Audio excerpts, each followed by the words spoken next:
In the summer of 1997, Apple Computer had 90 days of cash left. Not 90 years, not 90 months, 90 days. The company that had once put a computer on the desk of ordinary Americans, that had promised to think different, that had built its name on being the future, was weeks away from running out of money entirely. In the previous year, Apple had lost more than $1 billion. Thousands of employees had already been let go. Store shelves were stacked with products nobody quite understood or wanted, spread across so many confusing product lines that even people inside the company struggled to explain the difference between them. How does a company that changed the way the world used computers end up 90 days from oblivion? And how does it come back from that edge to become, eventually, one of the most valuable companies on Earth? The answer involves the man Apple had fired 12 years earlier. It involves a rival operating system Apple almost didn't buy.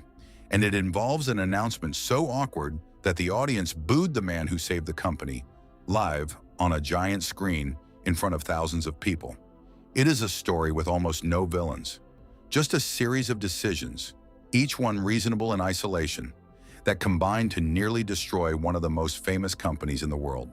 To understand how Apple ended up on the edge, you have to go back further than the crisis itself. You have to go back to the boardroom fight that started it all.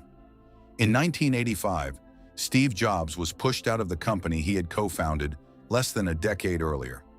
A power struggle with the executive team he himself had helped bring in left him stripped of authority, and he resigned rather than stay on in a role with no real power.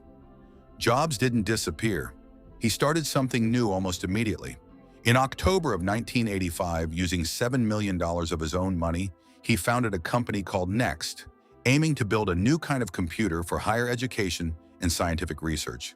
The machine Next eventually released in 1988 was strange and beautiful. A matte black magnesium cube, an optical disk drive, a high-resolution display, and underneath it all, an operating system called Next Step, elegant, modern, years ahead of its time. There was just one problem: it was expensive. Prices ran from around $6,500 to $10,000, and over the life of the product, Next sold only about 50,000 units. Commercially, it was a disappointment, but the technology inside it, the operating system itself, was something special. And nobody at Next could have known, sitting in 1988, that this quiet, underselling machine held the exact thing a much bigger, much more famous company would desperately need less than a decade later. While Jobs was building Next, Apple, the company without him, was drifting. Through the early and mid-1990s, Apple's product lineup ballooned. Desktops, laptops, hybrids, variations within variations, a dizzying menu of machines whose names barely distinguished one from another. Its operating system, aging and increasingly outmatched, was falling further behind the software running on the vast majority of the world's personal computers. Apple knew it needed something better. Its own attempts to build a next-generation operating system internally kept stalling. By the mid-1990s, the company had essentially given up trying to build one from scratch and instead started looking to buy one. The obvious candidate was a company called B, founded by a former Apple executive, whose operating system, BOS, was modern, fast, and available. For a while, it looked like the deal Apple would make. Negotiations dragged on, and word of a possible acquisition spread through the industry. But when Apple tried to negotiate a deal, the asking price came in around $300 to $400 million, a figure Apple's leadership considered far too high for a company already bleeding cash. The talks stalled, then collapsed entirely, so they looked elsewhere. And there, waiting quietly, having sold barely 50,000 machines in its entire history, was Next, the company built by the man Apple had once forced out the door.